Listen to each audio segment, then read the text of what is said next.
Hello on for the Herald of Thunder build guide video. So this is the build I've been playing since we started doing the endgame grind challenges and the what you want to call it, the Blood Crucible finishing off.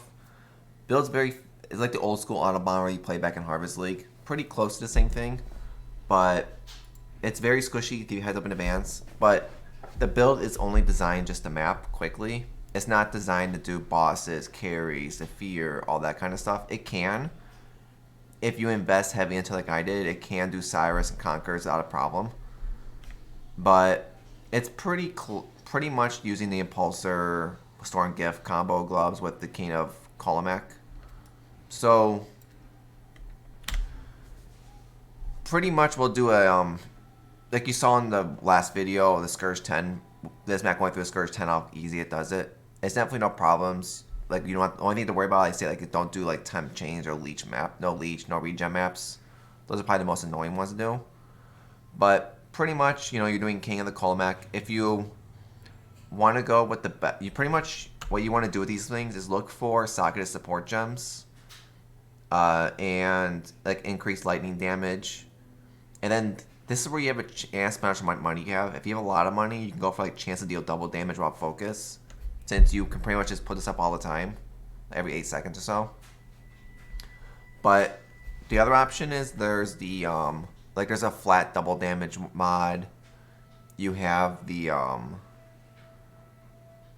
something with crits, I believe. If you want to go the crit route, which you don't need because you crit a lot, you'll notice you always have the stuff underneath these.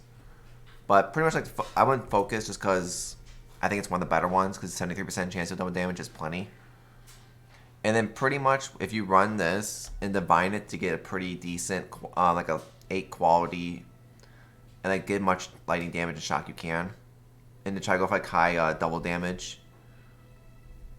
I think the double damage on this one is low, which I'm pretty sure it can be divine better, but to be honest, I only care about the quality of the gems. To be honest, that's all you care about.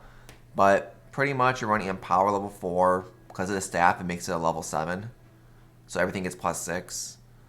You're running Awaken Elemental Focus. Herald of Thunder, try to get a 21, 23 if you can. But they are extremely rare now. So a 21, 20 is pretty cheap. And then because of this, you get plus 2 from global and you get plus 8 from support. So it's a 31 Herald of Thunder is pretty strong. You have your Awaken Add a Lightning, your Awaken Elemental Pen, and your Hypothermia support. Helmet, there's 2 options to helmet. This was my original helmet. I just ran the Hubris circuit because trying to find a Blizzard Crown with Herald of Thunder is extremely rare. I think this took me 3 days of I pretty much have an auto search if I have one pop up. So I was trying to get one with item level 84 plus. Because eventually my plan was to go, that's why Crusader mod it, to get the nearby enemies have -9 lightning res, Awaken Orbit, or a Maven Orbit, and then infuse it with a Shaper helmet with the nearby enemies have -9, I think, when it's elevated. Elemental resistance, so you can just kill things very quickly. Do you need it? Not at all. Did I even get on this helmet? No. Because one thing I did notice with this build is your resistance is extremely bad. Like if you want to run, Tailwind Elusive Onslaught Boots, you're going to have no resistance. If you want a good amulet, you're going to have no resistance. So like resistance is a big problem. That's why I had to end up swapping out of the original idea I had for this helmet and then just going with a pretty much life resistant helmet that would just fix my resistance and called it good. Because even with everything, I'm barely capped. But like it's pretty much just cast on death portal setup because you do die a lot. And then you have your anonymous phase run with anonymous dash. You don't need these linked.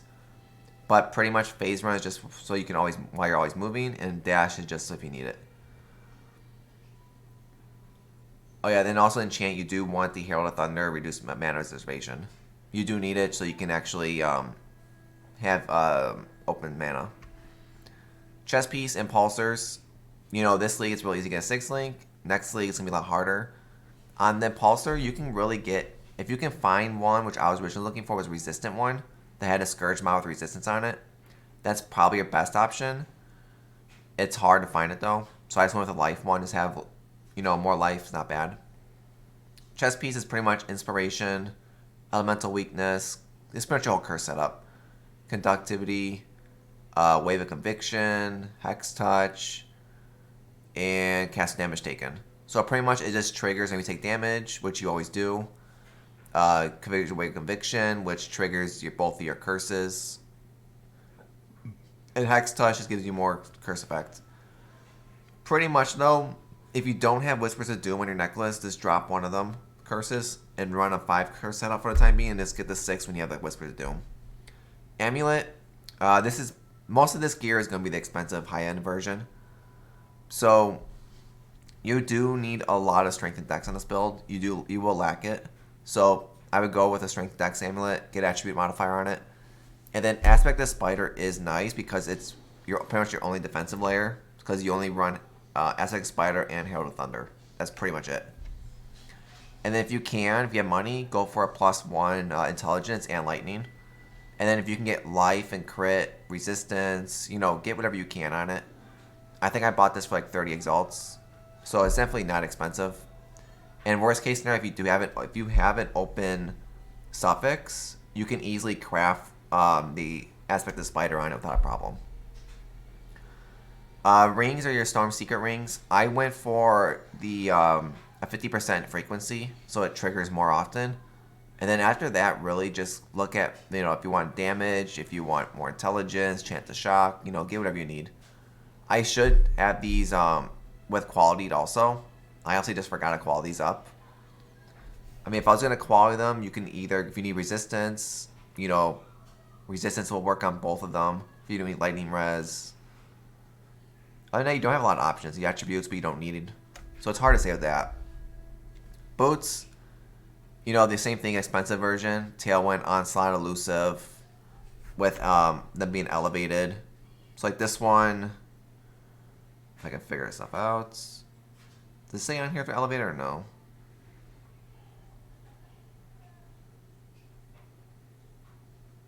Does... Oh, yeah, it does. So like Tailwind... Oh, Tailwind's actually the only one elevated. So yeah, I bought the wrong boots, actually. Oh, no, it's Onslaught. No, yeah, I see the bottom now. So Tailwind, Onslaught's elevated. Originally, I was going to go crazy on this and get a elevated Elusive also for 150 exalts. But you really don't need it. To be honest, just get the old school Tailwind, Onslaught, Elusive boots, and you'll move extremely fast. If you don't have the currency for boots like this, I think they're like 30 to 60 exalts, because I want to get a nice resistant roll on it. You can easily just drop, some of it and just go for like either a Tailwind or a Elusive only boot and just get more resistance. But it's pretty much another cast damage taken setup. This one is your Cold Snap, your Immortal Call, and Purifying Flame, more defensive layer, because you don't have defense on this build. Headhunter, it's the best in slot. If you have Mage Blood, I'm pretty sure Mage Blood will work just as well. Just fix your Flasks to represent it. Like drop your Wise Oak probably. You figure it out if you have Mage Blood. But pretty much Storm's Gifts. I went for a resistant one with chance to gain Frenzy on kill, just to have Frenzy charges while mapping. It's nice for more movement speed. Do you need it? No. Quality of life. And then pretty much it's what trigger. This is your skills that trigger your Herald of Thunder.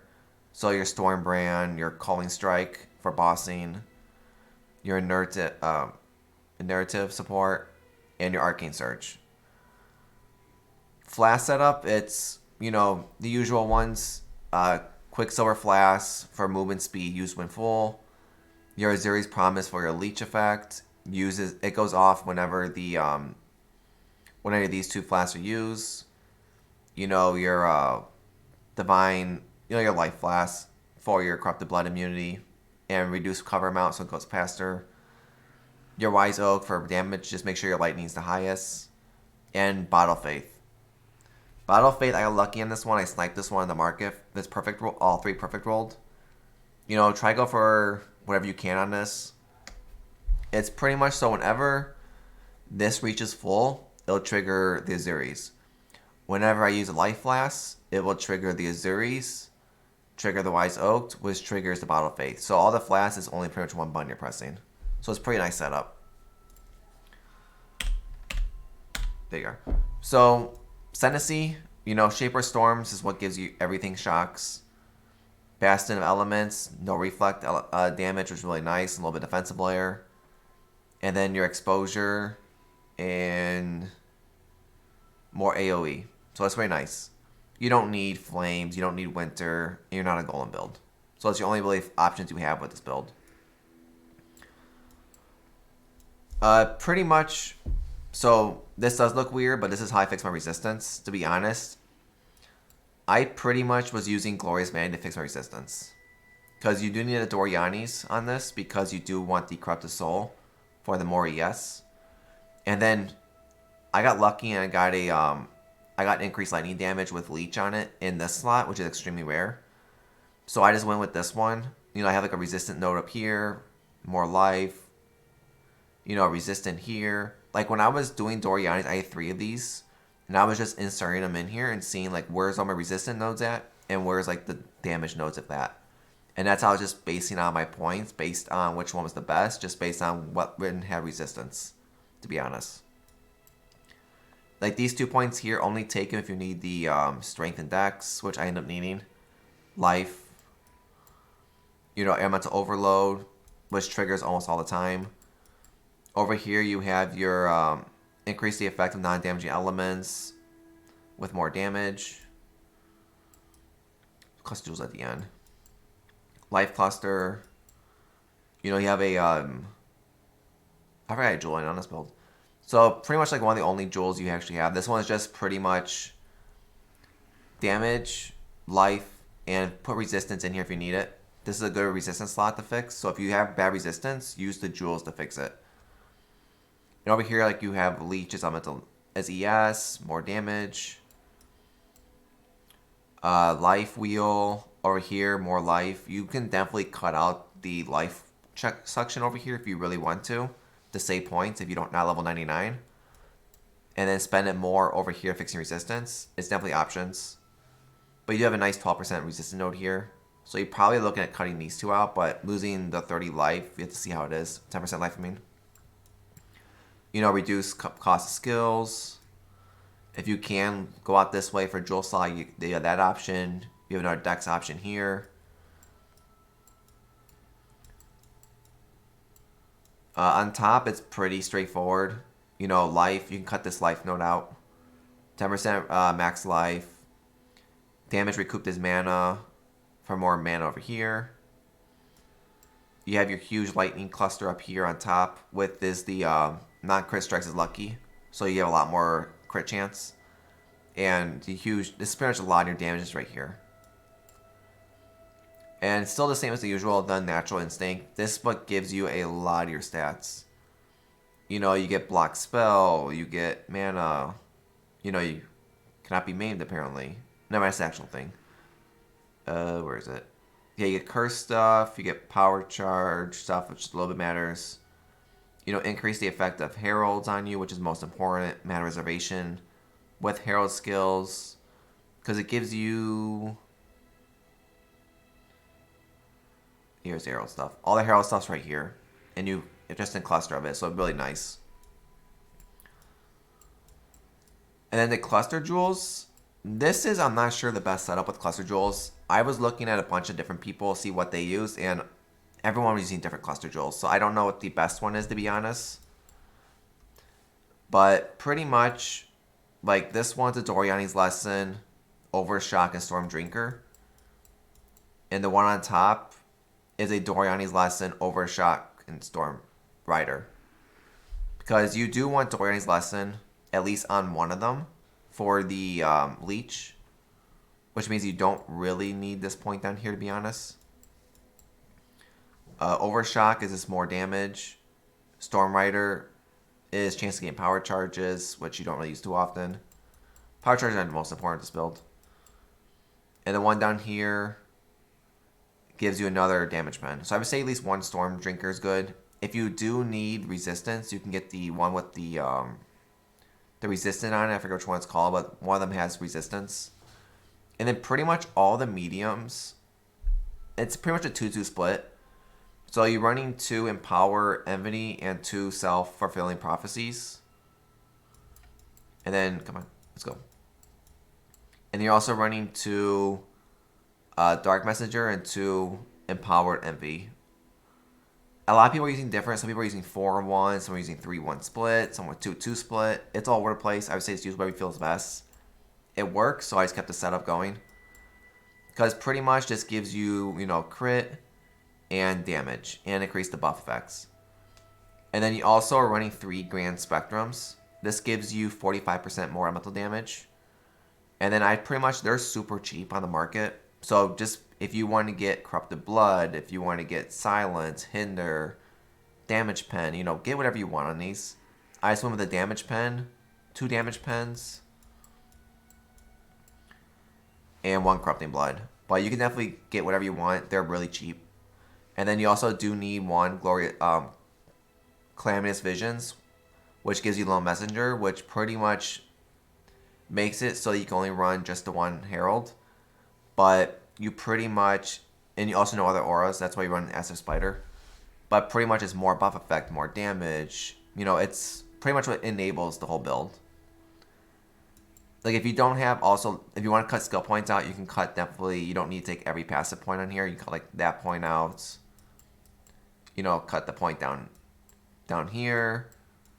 Cut the life point there. You know, if you don't need these 2 points here, cut these out. Like, you don't need those 2, cut those. Just take the points based on how you need on the build.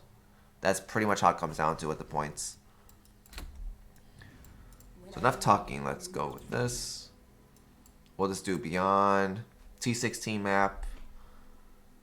I guess we got some sextants on it, looks like. But yeah, it's pretty straightforward. If we load up. Pretty much all you're doing, cast your 1 Stormbrand, and you just go.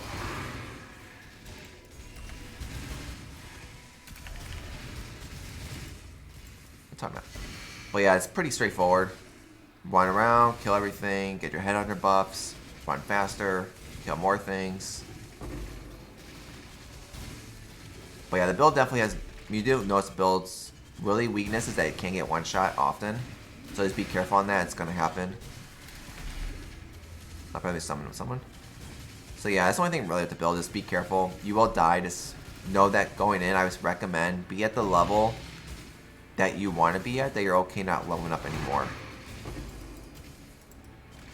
Because like once you get to this point, you're probably not going to level much. That's why I pretty much did 5-way carries level 99. Or it was like level 80 something or 90 something originally. And then I just went to 99 just because I knew I was going to die a lot when I switched to this build at level 98. So that's why I decided to flip to this. But you can see it, no problem. Quick.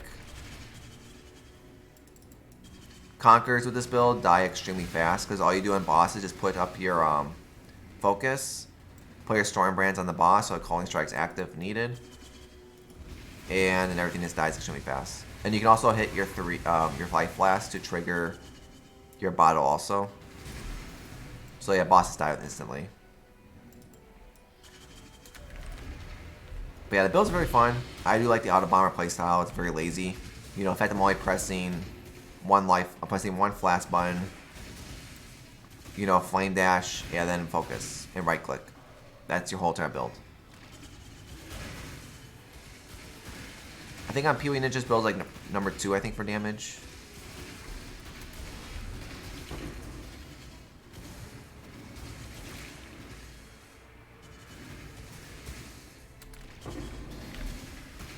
But yeah, that's pretty much the whole map.